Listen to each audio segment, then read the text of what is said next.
In the heart of one of the world's dirtiest cities, a woman squats silently by the roadside. No shelter, no privacy, just concrete, dust, and the eyes of 1,000 passers-by. Not out of choice, but because there's nowhere else to go. Across 15 countries, from mega-cities to forgotten villages, pollution has reached such extremes that dignity itself is being eroded. Clean air is a luxury, safe water, a gamble. And for millions, especially women, the streets become the only space left to live, to breathe, to survive. When environmental collapse meets social neglect, who is left standing in the toxic silence? Let's begin our journey across the 15 dirtiest countries on Earth, where pollution isn't just a statistic, but a daily battle for survival. Number 1. India. Sacred rivers, toxic skies. When you first arrive in Delhi, the chaos is almost poetic. The honking of rickshaws, the dance of people through traffic, the colors, the smells. But stay in the air a little longer, and you'll begin to feel its weight, irritating your throat.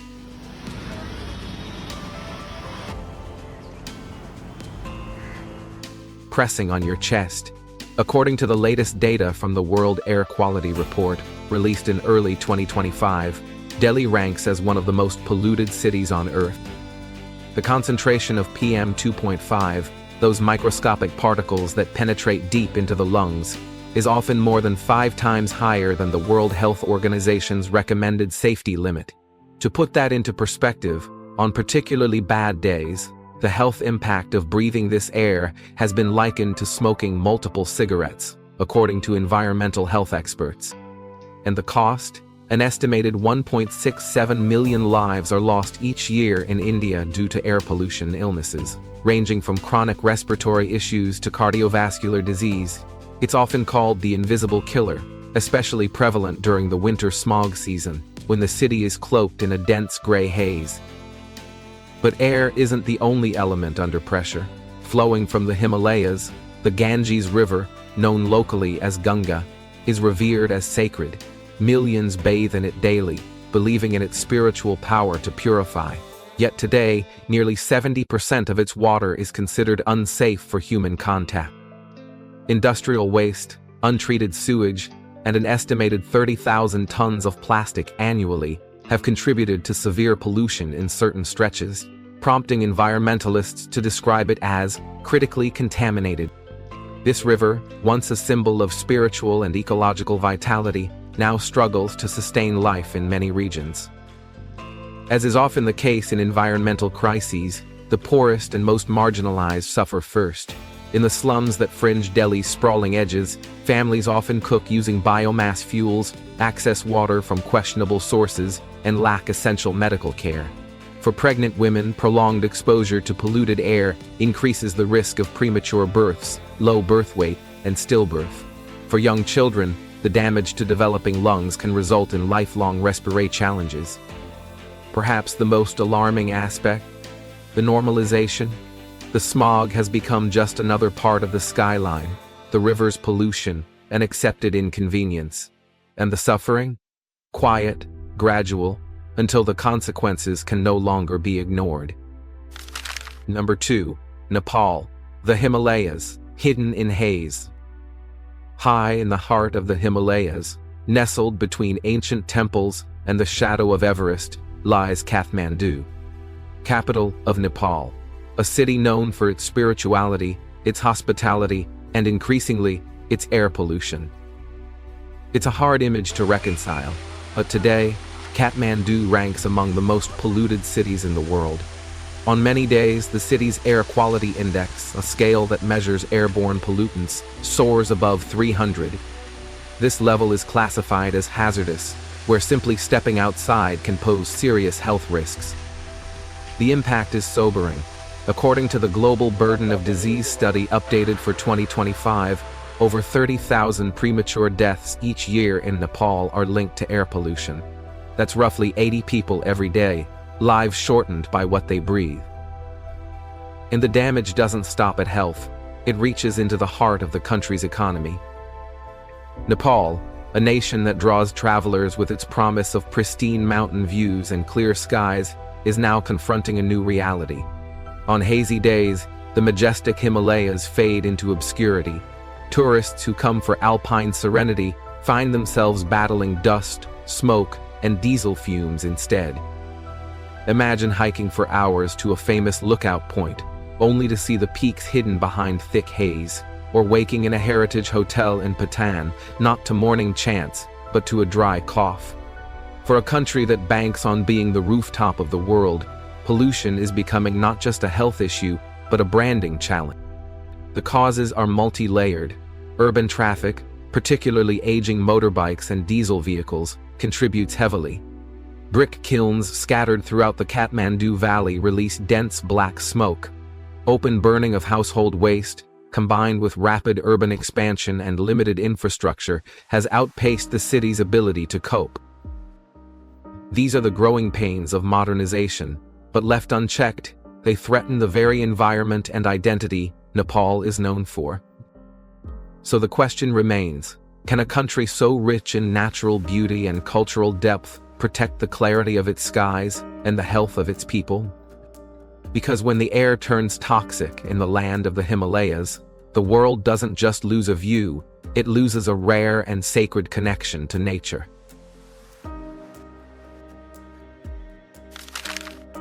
Number 3. Tajikistan. A river of poison, a breath lost. In the rugged heart of Central Asia lies Tajikistan, a land of towering peaks, Soviet Soa relics, and one of the youngest populations in the region. But beneath the beauty of its mountainous landscapes, a growing environmental challenge is taking root. In recent years, air pollution has risen sharply, particularly in urban centers. The capital, Dushanbe, once known for its crisp mountain breeze, now regularly experiences hazy mornings and reduced visibility.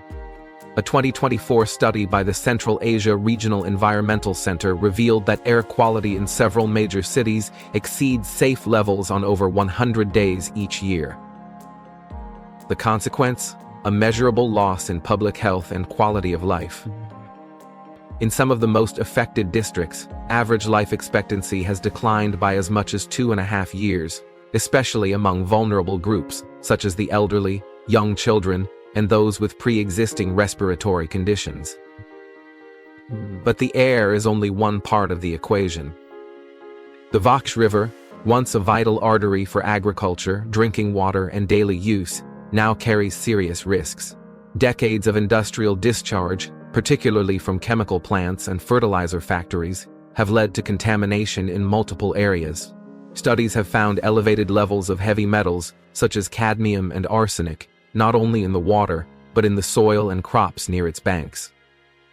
Communities that once depended on the river for sustenance now face difficult choices. Farmers struggle with poor yields, fishermen report dwindling catches and signs of ecological imbalance. Even more concerning is the broader systemic issue.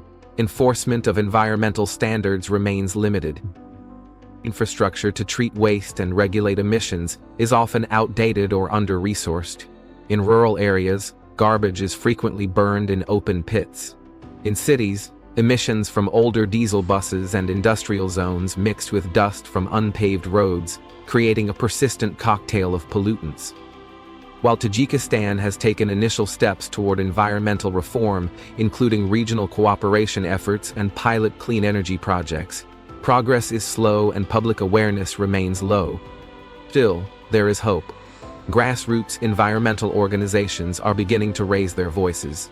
Regional dialogue is increasing, and as data becomes harder to ignore, the opportunity for meaningful action grows.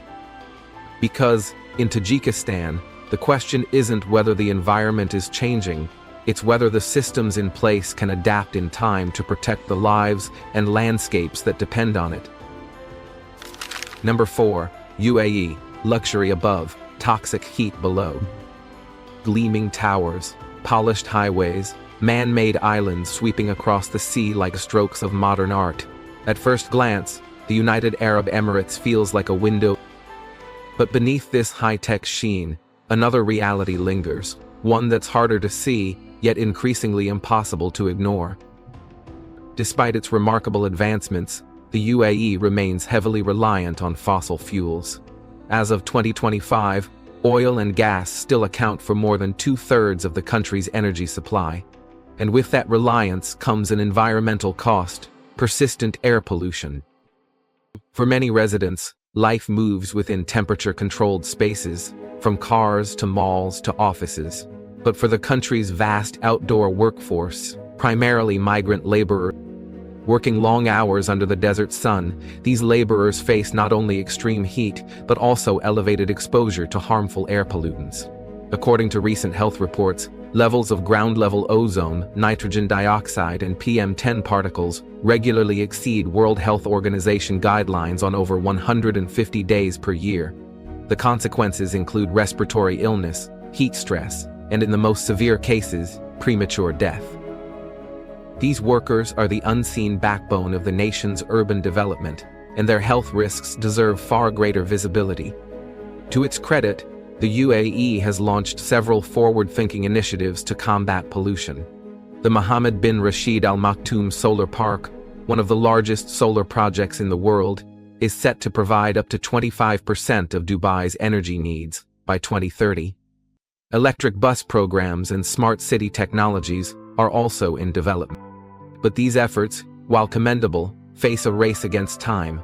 Rapid population growth, increasing vehicle usage, and expanding industrial zones continue to outpace environmental improvements. In effect, the country is pouring clean water into a bucket that still has leaks. So the question becomes, can a nation built on oil now become a leader in sustainability? The UAE's wealth and technological capacity give it a unique opportunity not just to modernize its skyline, but to reshape its environmental future.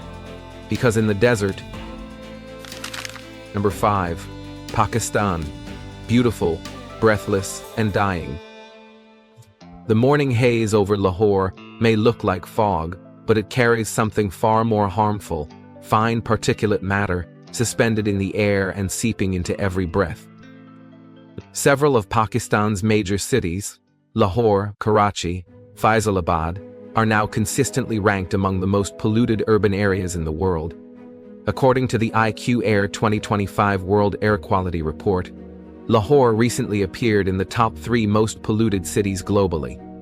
On many days, PM 2.5 levels reach over 10 times the World Health Organization's recommended safe limit of 25 micrograms per cubic meter. For millions living in these cities, clean air is no longer guaranteed. It's a daily health concern. But the environmental crisis doesn't stop with the air. It runs deeper, into the very water many rely on to survive. Across Pakistan, water pollution has reached critical levels. Rivers and groundwater sources are contaminated with runoff from agriculture, industrial waste, and untreated sewage. In 2024, Pakistan's Ministry of Climate Change reported that more than 70% of the country's water sources were unsafe for human consumption. This statistic is alarming, and its real-world consequences are devastating. In low-income neighborhoods, especially in rural Punjab and Sindh, families often drink, cook, and wash with water that may carry dangerous bacteria and chemical residues. Hospitals report frequent outbreaks of waterborne illnesses such as cholera, typhoid, and hepatitis A. According to the Pakistan Medical Association, over 53,000 deaths each year are linked to unsafe water, many of them involving young children. What makes this especially tragic is that much of it is preventable. Waste treatment infrastructure across the country remains outdated and insufficient. Less than 10% of industrial wastewater is properly treated before being discharged. In cities like Karachi, many communities live near heavily polluted canals, filled with garbage and chemical sludge, areas where children play and families go about daily life. All of this unfolds in a country of immense natural beauty, snow-capped peaks, fertile plains, and deep cultural heritage. So the question Pakistan faces is no longer, how bad is it? But rather, how long can this go on without action? Because here, pollution isn't just in the air or water, it's in the daily reality of millions. And unless addressed with urgency and care, it risks shaping the nation's future in ways that cannot be undone.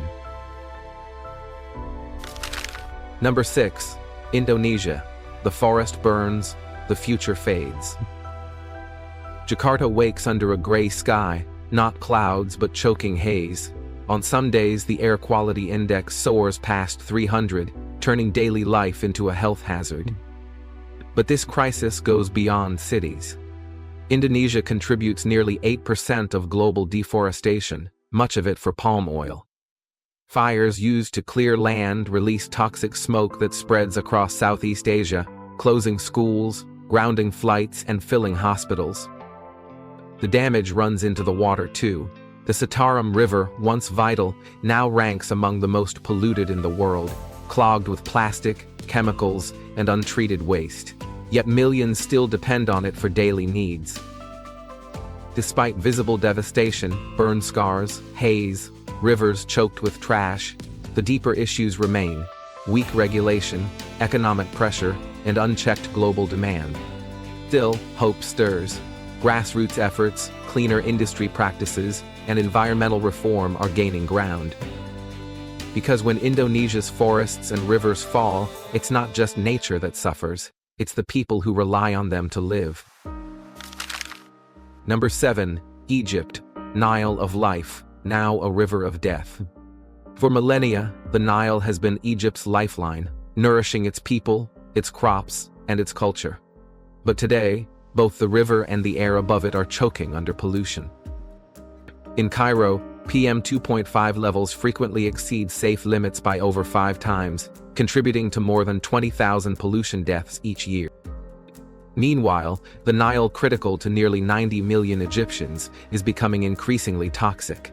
Industrial discharge, untreated sewage, and agricultural runoff have led to widespread contamination. Fishermen report dwindling catches, farmers face poor yields, and waterborne illnesses are on the rise. While efforts are underway, from wastewater upgrades to emission controls, the challenges outpace the progress.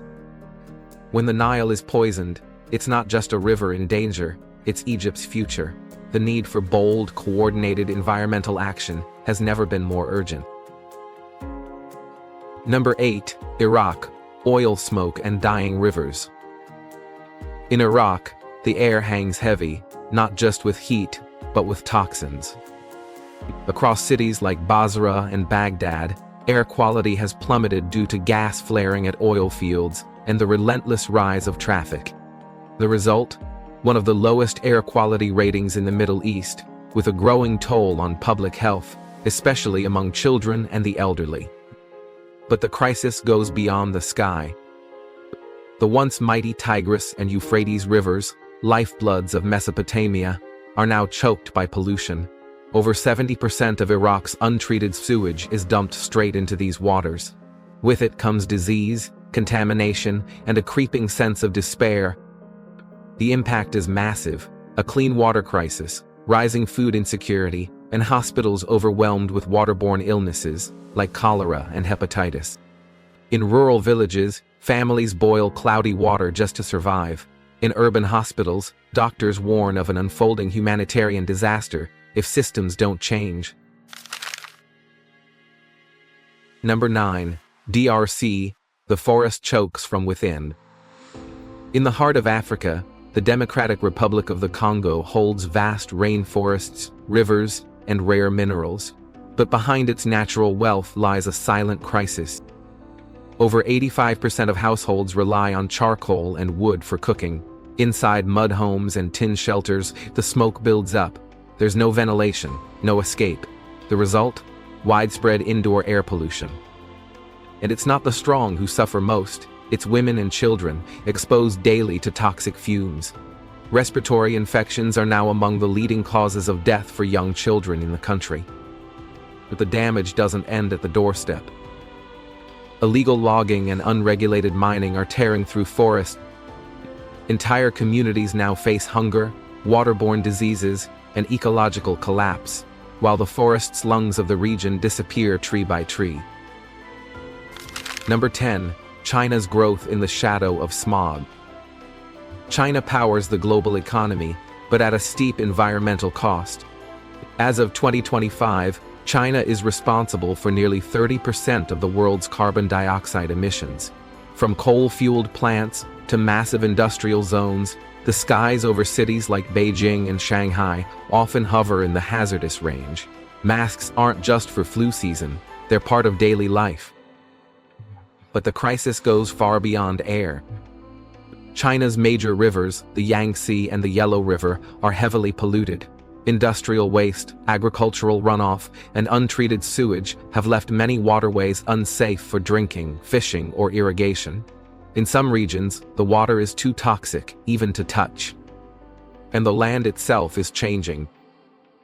Heavy metals like cadmium, arsenic, and lead have seeped into the soil, contaminating farmlands across multiple provinces. Crops absorb these poisons silently, threatening both food safety and public health. Rice, once a staple of purity, now carries invisible risks. Number 11. Nigeria. Oil-rich, air-poor. In Nigeria's booming cities like Lagos and Abuja, the hum of generators never stops. With unreliable electricity, millions rely on gas-powered machines, flooding neighborhoods with toxic fumes, adding to already high levels of vehicle emissions. The result? Air thick with danger, especially for children and the elderly. But the crisis runs deeper, into the Niger Delta, where oil has flowed for decades, and so has pollution. Spills, gas flaring, and pipeline leaks have poisoned water, soil, and livelihoods. Entire communities live surrounded by oil but lack clean water to drink. On the streets, waste builds up. Nigeria's waste management system struggles to keep pace with its rapid urban growth. Blocked drains and canals become breeding grounds for disease. When heavy rains come, and they do, floods surge, mixing sewage, trash, and oil residue into homes and markets. The result? A perfect storm of pollution, poverty, and preventable illness. What happens when growth outpaces care? In Nigeria, the answer is written in the air, the water, and the rising floodwaters that no one can stop. Number 12. Sudan, where water kills and land divides. In Khartoum, where the blue and white Nile meet, life should flourish, but today, the city chokes on air and on contaminated water. Air and water pollution have become daily realities.